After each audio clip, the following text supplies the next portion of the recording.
nice and sharp. I want to get to work right away if I get the chance. Good luck. Yours truly, Jack the Ripper.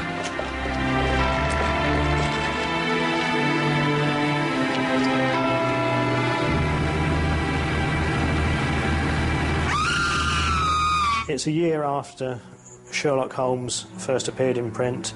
You've got the Victorian gaslit streets of London. You've also got the appeal of the name, Jack the Ripper.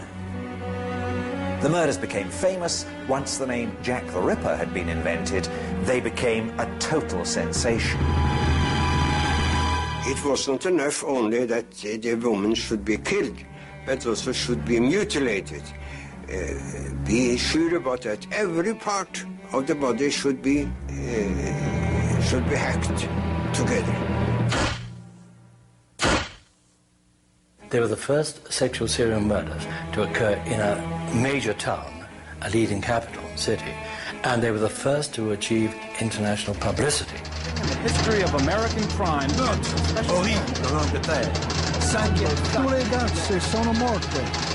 What fascinates people is not the murders themselves, it's the puzzle. Who? Who did it? Why weren't they caught? And it's that puzzle which teases everybody.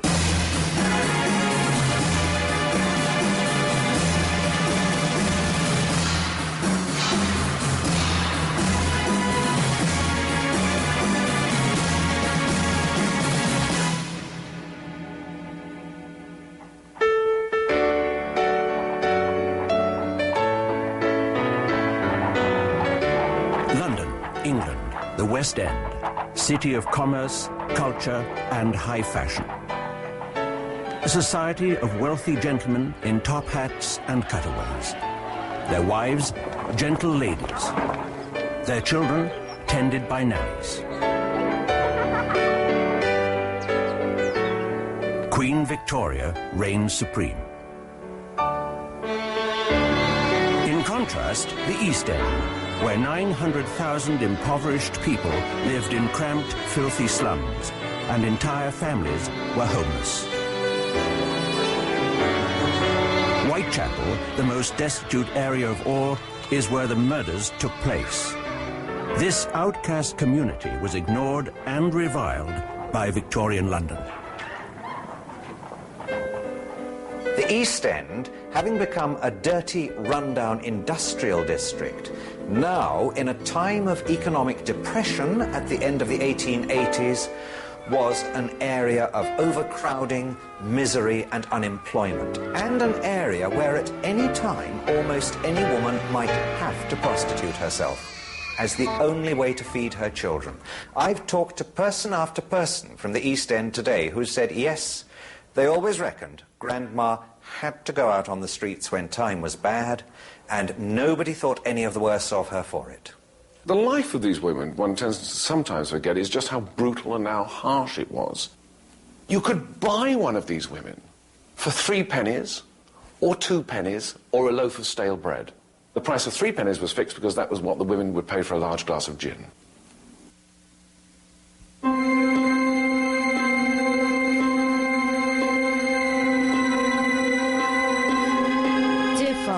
I just wrote to say you would be glad to know I am settled in my new place and going all right up to now. They are very nice people and I have not much to do. I hope you're all right and the boy has work. So, goodbye now for the present. Yours truly, Polly. Answer soon, please, and let me know how you are. Polly Nichols was murdered on the 31st of August, 1888. And on that particular day, she'd had 3 customers. But she'd spent the money on gin. So when she turned up at the lodging house to get a bed for the night, not only was she drunk, but she didn't have any money for a bed. But she felt pretty confident about getting a 4th customer because she thought she looked particularly attractive. And the reason she thought she looked so attractive was because she was wearing a new hat. I mean, she was drunk, she'd got 5 front teeth missing, but she was wearing this new hat. And the last words to the lodging house keeper were, "See what a jolly bonnet I'm wearing." August the 31st, 1888 was the first Ripper murder. Mary Ann Nichols, known as Polly, a streetwalker in her early 40s, was found dead in Bucks Row, Whitechapel, at approximately 3:45 in the morning. She had been dead approximately 20 minutes when she was found, and in the mortuary they discovered that not only had her throat been cut, but there was a great gash in her abdomen.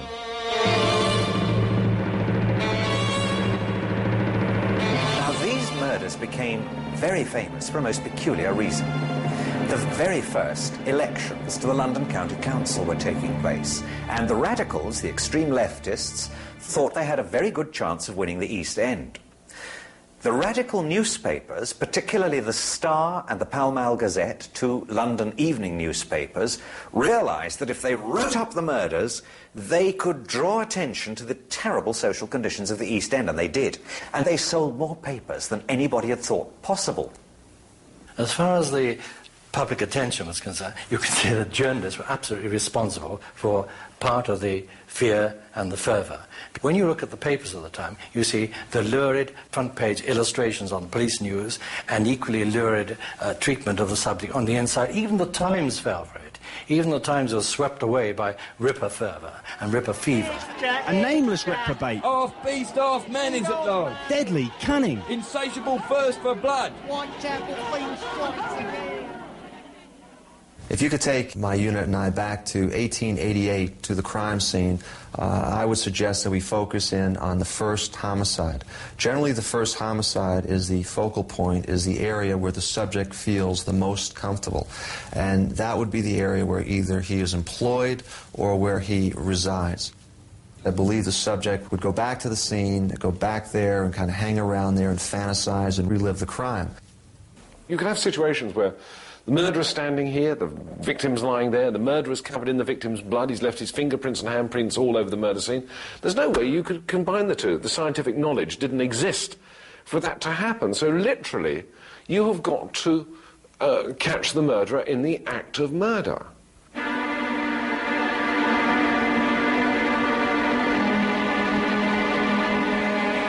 On the 8th of September 1888, at 10 to 6 in the morning, the second victim was found. She had been kicked out of her nearby lodging house at midnight for not having the money she needed to pay for her bed. She expected to earn it, but clearly didn't find it, as she was last seen alive at 5:15, negotiating with a client who was probably Jack the Ripper on the pavement outside number 29 Hanbury Street. Her throat had been cut. She had been savagely mutilated, disemboweled, and her uterus taken away. If ever the Ripper was going to be caught, it was then. Because they're out in the backyard and a man in the next door house comes down to the yard, obviously to relieve himself, because this is what the yards were used for. And he's standing there and he hears something fall against the fence and a woman's voice say, "No." Now the fence is only 5 foot high. All he's got to do is look over the fence and he would have seen Chapman with her killer, with the Ripper. In these extraordinarily difficult cases where a roaming sexual killer attacks people he doesn't know, so you can't follow up people's associates, if he attacks prostitutes, he's attacking women who automatically go off to dark corners with half a dozen strange men every day. How on earth are you going to find which one is doing the killing? I think, by Victorian standards, the investigation into the series of Whitechapel murders was conducted as well as possibly they could manage in those days. They put extra manpower on the streets. They had intensive door-to-door inquiries. All leads were followed up, even ridiculous leads. Prostitutes described a local man who had been threatening them. Well, he's short and he's stocky and he's got the blackest hair and a black moustache and the thickest neck you ever saw. He's got a cap and, like, a leather apron, and he waves his knife about and he shouts, "I'll rip you up!" When the Ripper murders began, the Metropolitan Police, they rapidly announced that although they couldn't name him, they didn't even know his name, their principal suspect was a local poor Polish-Jewish immigrant, nicknamed Leather Apron. Scotland Yard quickly arrested John Pizer as Leather Apron in order to stop the press from printing inflammatory articles about an immigrant man threatening London women. There was no evidence implicating Pizer in the murders, and he was quickly released. But the incident fed ethnic tensions in the East End.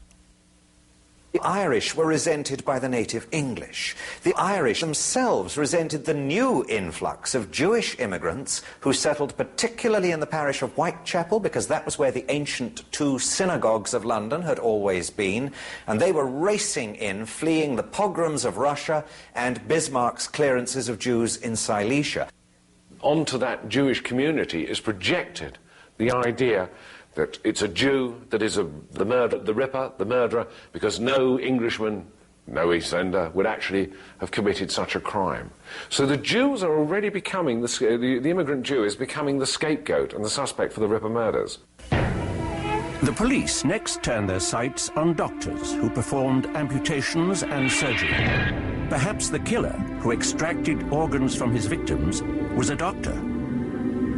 It is apparently an amputation knife, a 19th century amputation knife. And certainly it's the sort of weapon which could have done the murders. A number of medical students whose brains had been unhinged were being sought after. And in fact, there was a time when to be a doctor and to carry a bag around made you an enormously suspicious person. The idea that the Ripper was a doctor came from one and one only of the medics who examined the bodies. Dr. Baxter Phillips, after examining Annie Chapman's body, said this was the work of an expert.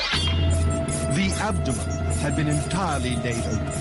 The intestines, severed from their mesenteric attachments, had been lifted out of the body and placed on the shoulder of the corpse, whilst the pelvis, the uterus, and its appendages had been entirely removed.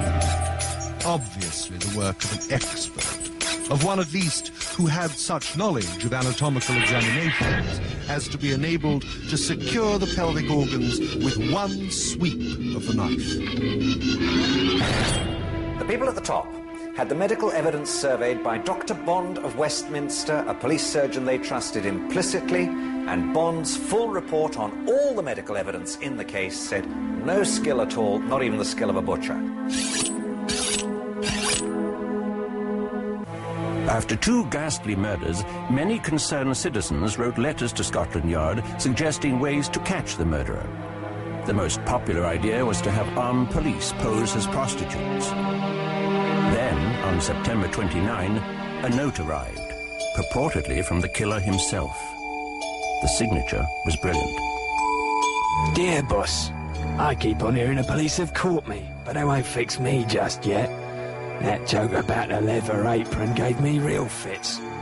I'm down on oars and I shan't quit ripping them till I do get buckled.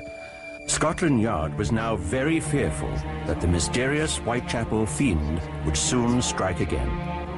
My knife's so nice and sharp, I want to get to work right away if I get the chance.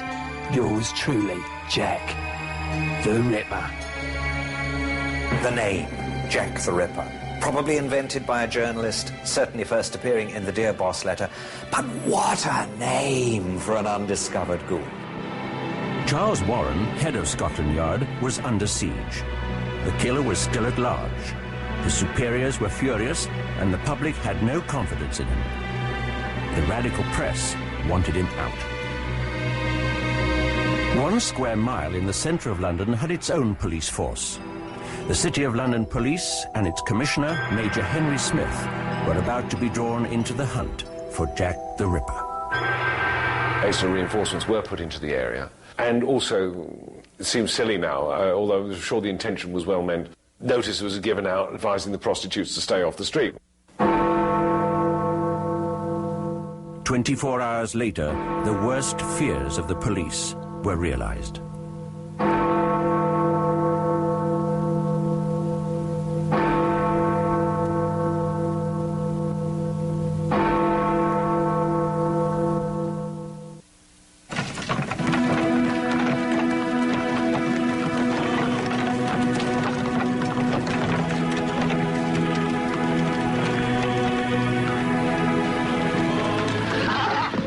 First victim that night was Elizabeth Stride, nicknamed Long Liz.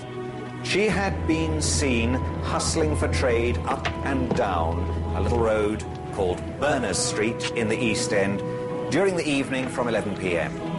Her body was found at about 1 o'clock in Dutfield's Yard, a little opening off Berners Street. Her throat had been cut, but she'd not been mutilated, and it is thought that the Ripper may have been frightened off by hearing Diemschutz's pony and trap approaching. Murder slipped out from behind the gateway, headed west, and crossed the invisible boundary. No big wall or ditch to jump. It's just crossing from one side of the street to the other. Crosses from Scotland Yard territory into the city. It is there, then, he picks up the second prostitute on that night, a prostitute called Catherine Eddowes. Night, old cock.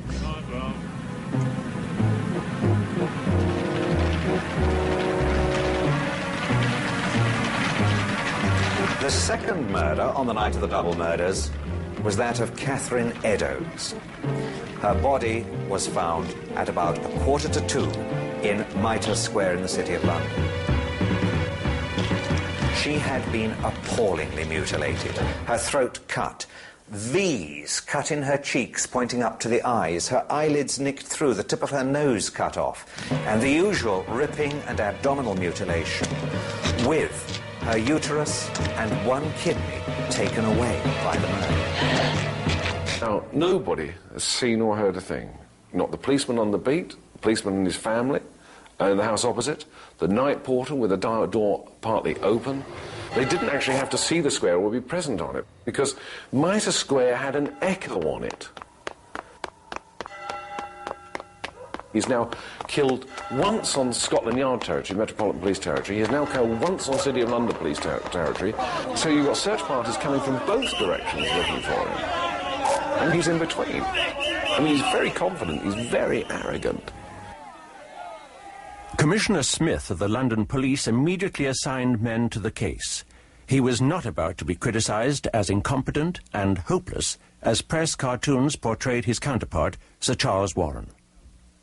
At the same time, 4,500 East End women who were concerned about brothels and raucous taverns in Whitechapel signed an impassioned letter to the Queen.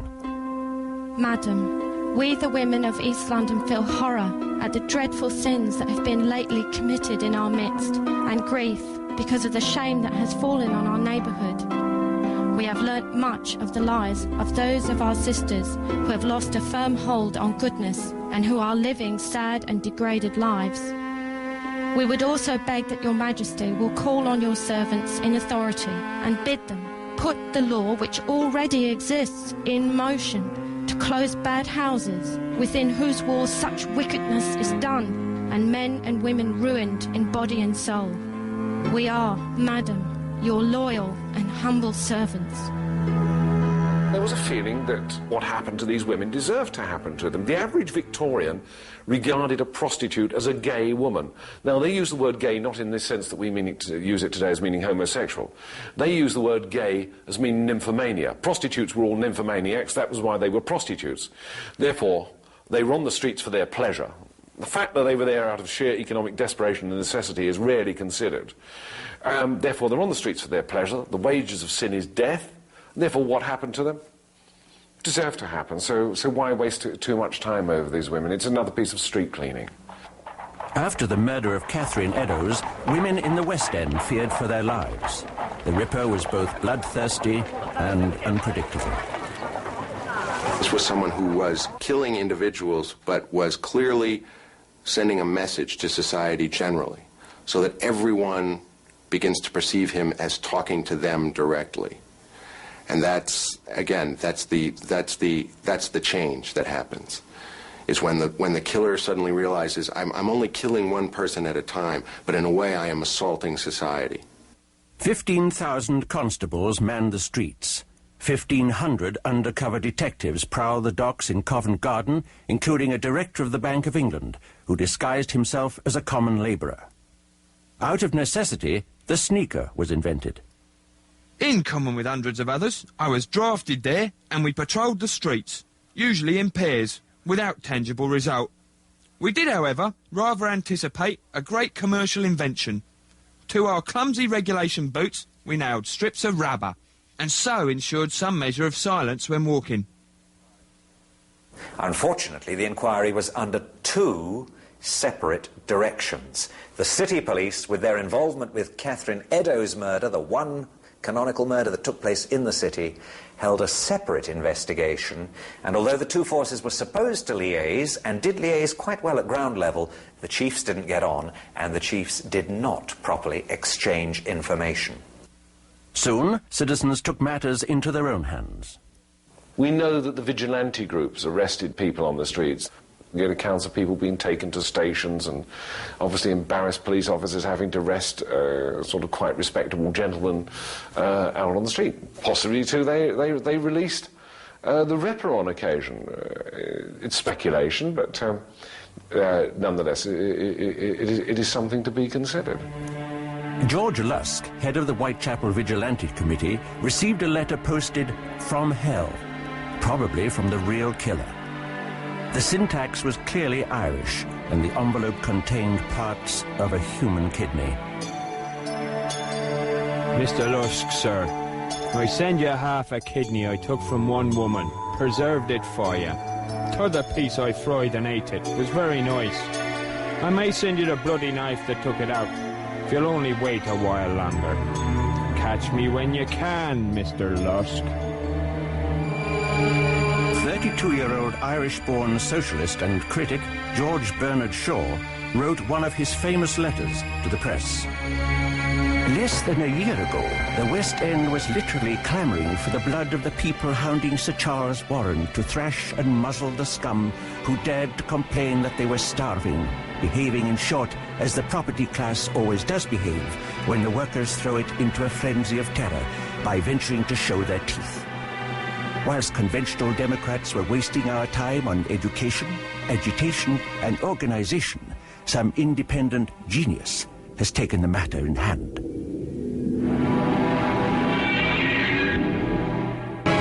A murdering fiend called Jack the Ripper had killed 4 women. How many more would die before he was through? It escalates. It constantly escalates. And we see this more clearly probably in the Ripper case than in anything else.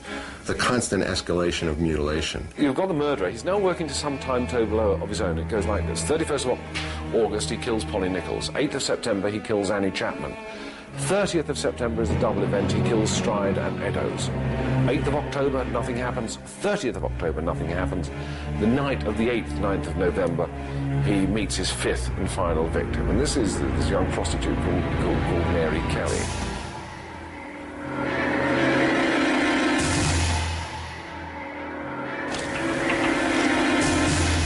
On the night of the 8th, 9th of November, it's raining, she's out on the street, she's looking for customers.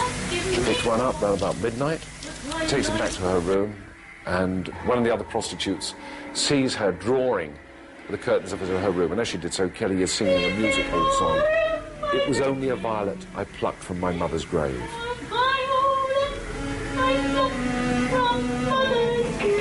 Around about 3:30 in the morning, she picks up the Ripper. Some people live in Miller's Court hear a faint cry of murder. It's almost certain that it was at that point that the Ripper, lying on the bed beside Mary Kelly, throws the sheet over her head and makes his first thrust through the sheet with a knife.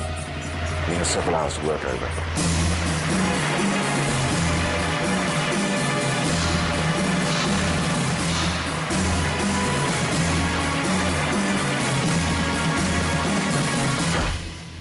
She had been absolutely savagely mutilated, almost cut to pieces, her abdomen entirely emptied and the contents left scattered around on the bed beside her. Pieces of flesh had been left on a table beside the bed. Her heart had been extracted from her thorax, and it is possible, from the way the doctor described this, that that was taken away. There is the photograph of the murder. She's lying on the bed facing the window. You can just see the puff sleeves of her chemise. This is what confronts the police when they get there to begin the investigation. News of Mary Kelly's savage death stunned the world. Eine furchtbare Morde in London, in Whitechapel. Das ganze Stadt. 5 femmes mutilées. Nothing in the history of American crime can, for special horror, be said to outmatch East End butchery. The horrendous murder of Mary Kelly alarmed Buckingham Palace and greatly distressed Queen Victoria. She promptly telegrammed her Prime Minister with an urgent message. This new, most ghastly murder shows the absolute necessity for some very decided action. All the courts must be lit and our detectives improved. Sir Charles Warren, the beleaguered head of Scotland Yard, was already on his way out. The fifth Ripper murder sealed his fate, and he resigned. That must have been another great high for him. I did all this. I caused this sensation. It's my doing. And again, it feeds the vanity and the arrogance. 12th of November, 1888. My name is Joseph Barnett.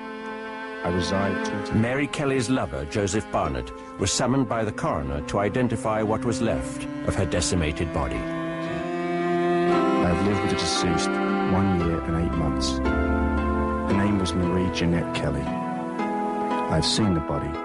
I identify her by the ear and the eyes. Now, the Ripper had killed 5 women in ever-increasing acts of violence. Scotland Yard and the city police kept extra forces on the street and continued to search for the Phantom of Death. The police at the time were hampered. They were hampered by the fact that they had no experience of sexual serial murders. They had no files to look at. They had no reliable consultants who could come along and say, it'll be a man like this, look for this sort of man. They were looking for the traditional madman, someone who was, say, foaming at the mouth or had a vacant stare. If I was conducting an interrogation of this individual back then, I probably would focus in on the fact, if it was Jack, say, Jack, I know you got blood on you, Jack. I know you got blood on you. It's not a question of whether or not you did it or not. I know you did it, but I know you got blood on you. I think you can say Jack the Ripper was cunning rather than clever. Clever he may have been, we just don't know. But certainly he had luck on his side and must have had a degree of animal cunning to escape the police net. 5 women had been brutally killed, and still nobody could name the man who had committed the crimes. 4 years later, in 1892, the file was closed on Jack the Ripper. 2 years later, Sir Neville Macnaghten, senior official of Scotland Yard, wrote a memorandum stating the 3 chief suspects he believed might have been the Ripper. No one ever saw the Whitechapel murderer. Many homicidal maniacs were suspected, but no shadow of proof could be thrown on any case. I may mention the case of 3 men. Mr. M. Druitt, said to be of good family, who disappeared at the time of the Miller's Court murder, whose body was found in the Thames about 7 weeks after that murder. He was sexually insane, and from private information, I have little doubt that his own family believed him to be the murderer. Michael Ostrog, a Russian doctor and a convict, who was subsequently detained in a lunatic asylum as a homicidal maniac. Kuzminski, a Polish Jew and resident of Whitechapel. He had a great hatred of women, especially of the prostitute class. He was removed to a lunatic asylum in March of 1889. Macnaghten's memorandum was published in 1915, and ever since, criminologists have debated its merits. Chief Anderson of the Metropolitan Police wrote that the Ripper had been positively identified. He was a local Jewish man, picked up after the final murder and put into an insane asylum. He could not be named or tried because he had gone insane and was unable to defend himself. When you search the asylum records looking for an immigrant patient from Whitechapel who fits, there is only one who fits with the timing of the end of the murders, and that is a man called David Cohen, 23 years old, who was taken by the Metropolitan Police because he had had a fit of raving mania and they picked him up on the streets. He was taken by the police 4 weeks after the last murder. It looks as though David Cohen was the man they believed was Jack the Ripper. While 19th century police believed that a serial killer was a homicidal maniac, this view would be expanded in the 20th century, when 70 more suspects would be named as Jack the Ripper.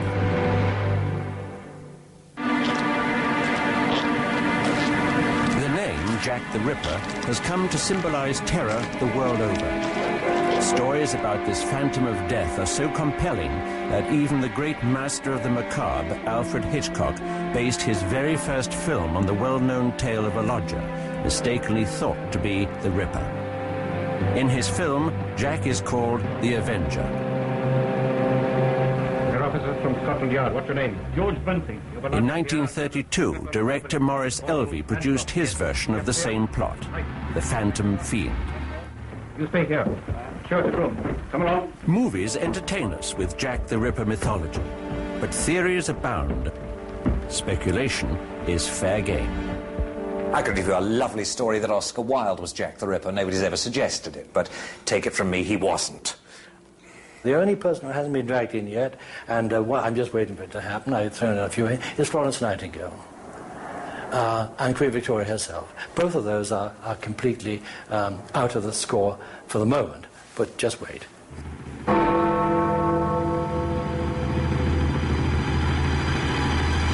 Cream has been put forward as a suspect for Jack the Ripper, although he was in prison in Illinois in the USA at the time of the Ripper murders, which I think writes him off conclusively.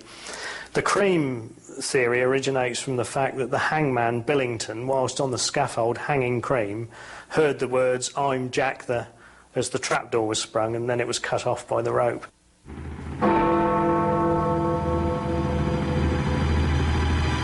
Sir Arthur Conan Doyle, creator of Sherlock Holmes, speculated on a Jill the Ripper.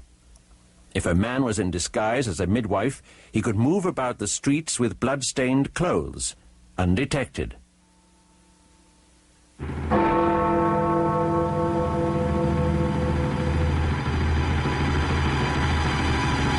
Chapman does remain a plausible suspect. He was, of course, a different sort of killer when apprehended at the turn of the century. He was poisoning wives. Now, this is a far cry from a lust killer murdering prostitutes.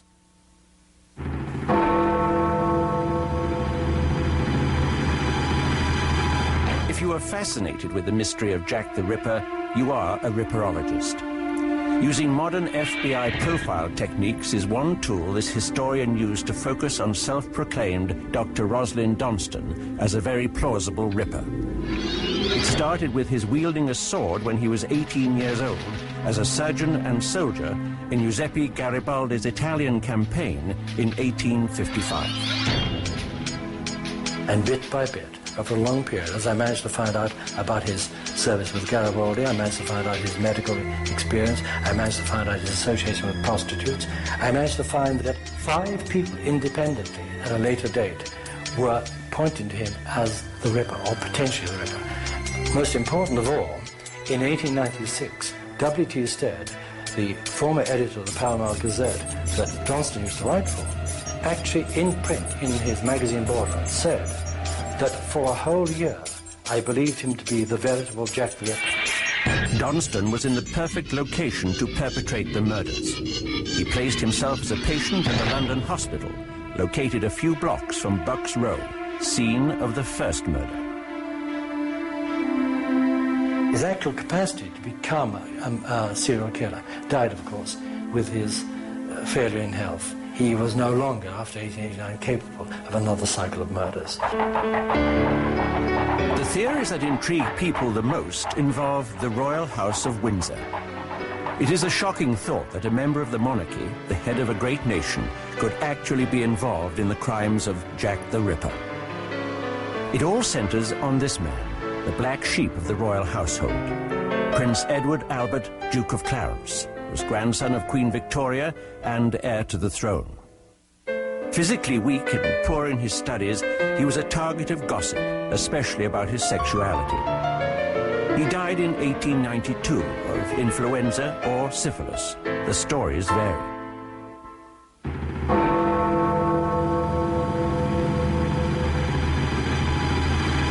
The royal theories began in earnest when Sir Thomas Stowell published an article in 1970 stating that Sir William Gull, physician to the Queen, committed the murders with the prince, who was in the delusionary stage of syphilis and was somehow compelled to slaughter prostitutes.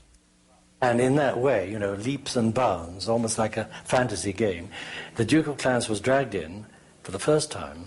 That immediately attracted worldwide attention, because anything to do with the royal family sells newspapers. Then, in 1973, a bizarre new twist. The prince had fathered a daughter with an East End Catholic woman. Gull and Freemasons covered up for the prince.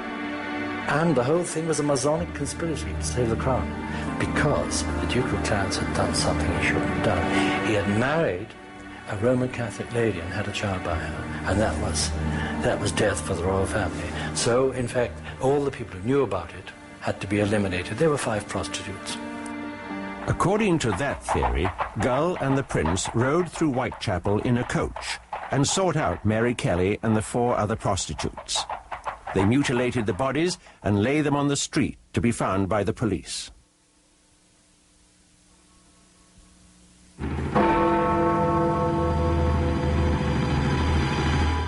The most recent theory involves a brilliant but strange young man, J.K. Stephen.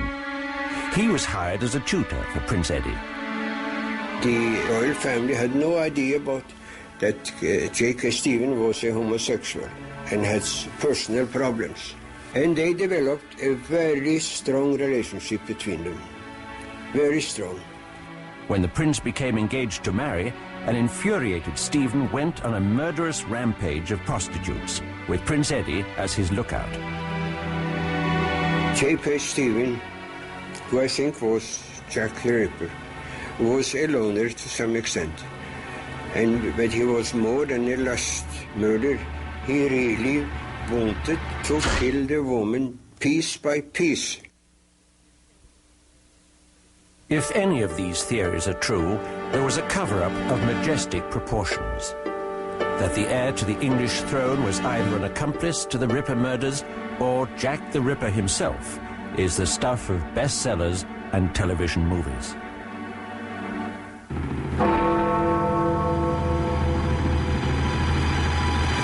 A few years ago, a diary surfaced that has caused much debate and great excitement. James Maybrick supposedly wrote that he committed the Ripper murders. James Maybrick was a Liverpool cotton merchant who died in 1889 and whose wife was convicted on very dubious evidence of having poisoned him. A journal turned up in Liverpool in 1992 which purported to be Maybrick's and to be a confession that he was Jack the Ripper. Very few of us believe it. The diary is not in Maybrick's handwriting. There is internal evidence to suggest that it is not a genuine piece of work with knowledge of the murders, and examination of the inks appears likely to show in the long run that it is definitely a modern forgery. He fails in too many ways. He just fails the test.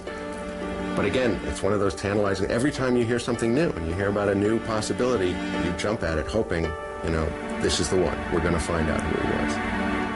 I think there is evidence about, but people don't always realise whether they've got, simply because the legends are taken over. The films blur the issue. I mean, I've been astonished at the number of people, for instance, they look at the Michael Caine film, Jack the Ripper, and say, oh, the mystery solved. It's not. I mean, the whole thing, about 99% of it is fiction. But for a lot of people, that's the solution to the case. So, therefore, if they do come across evidence, if they do come across documentation, they're not going to put it forward because they think the mystery has been solved. It hasn't. And that's one of the things we need to sort of get over, that we are still looking for the identity of Jack the Ripper. Nobody really knew what was within him. Nobody knew what he was thinking. Nobody knew his feelings. And at the same time also, he was afraid that he might be discovered, which was one reason as to why he couldn't be found. There is a brand new suspect for Jack the Ripper, the Phantom of Death, who terrorized London more than 100 years ago. He is an Irish-American outlaw who outfoxed Scotland Yard in London and New York. This American was at large in London at the time of the murders. The police were seeking him at the height of the murders. He was arrested after the Miller's Court murder, at which time, of course, the murders ceased. He escaped from England in early December 1888 and got back to America and was never arrested by Scotland Yard, despite the fact that they sent a team of detectives to America to try and catch him. A letter with an undisputed provenance is the source of this new information. The letter in question was written in 1913 by Chief Inspector John Littlechild of Scotland Yard to fellow criminologist George Sims. To little Charles' mind, he thought that this man could well be Jack the Ripper, and he's American, he's genuine, and we've got documentary evidence of his flight to America. Self-proclaimed Dr. Francis Tumblety is more than likely the subject described by Littlechild. Dr. Francis Tumblety, who was arrested in London 6 weeks ago on suspicion of being the Whitechapel murderer, arrived here by the steamship Britannia on Sunday under an assumed name, Dr. Frank Townsend. Detectives were waiting for him on the dock, and they tailed him to an East 10th Street lodging house. It is not known exactly when the doctor eluded his watchers. His landlady found his room empty. A half-open valise on the chair and a big pair of English cavalry boots were all that remained to tell the story of Dr. Tumblety's flight.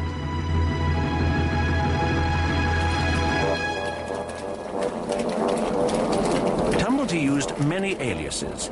He may well have chosen the name Blackburn to purposely align himself with an infamous Dr. Luke Blackburn, a staunch Confederate and instigator of nefarious plots during the time of the Civil War. Dr. Tumblety, alias Blackburn, the person who was arrested in London a week ago as Jack the Ripper, was a well-known character in Brooklyn many years ago. In the 60s, he used to walk down the street in his uniform, accompanied by a big dog. April the 16th, 1865. President Abraham Lincoln was assassinated. Tumblety, possibly mistaken as the infamous Confederate Dr. Luke Blackburn, was arrested. This was the report Colonel Baker gave Washington about their prisoner. All his papers were examined. He has gained an extensive notoriety as an impostor and quack, but nothing was found in them lending to implicate him with the assassination. Within a few weeks, he was released. Washington, D.C., May 26, 1865. To the Honorable E.M. Stanton, Secretary of War. Sir, I have the honor to recommend the release from custody of F. Tumblety, prisoner now at the Old Capitol. Very respectfully yours, H.G. Burnett, Provost, Colonel, and Judge Advocate. Tumblety wrote in one of his 3 published books, "I am the most well-known person in the entire city of Washington."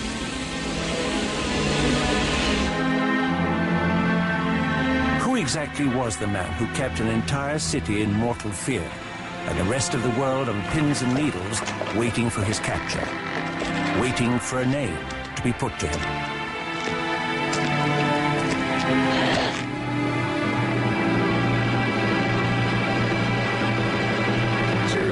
Certainly as old as human society is. When you have a form of behavior that is so connected to the intimate details of childhood and family upbringing, so for as long as there have been children and families, there have probably been these kind of characters.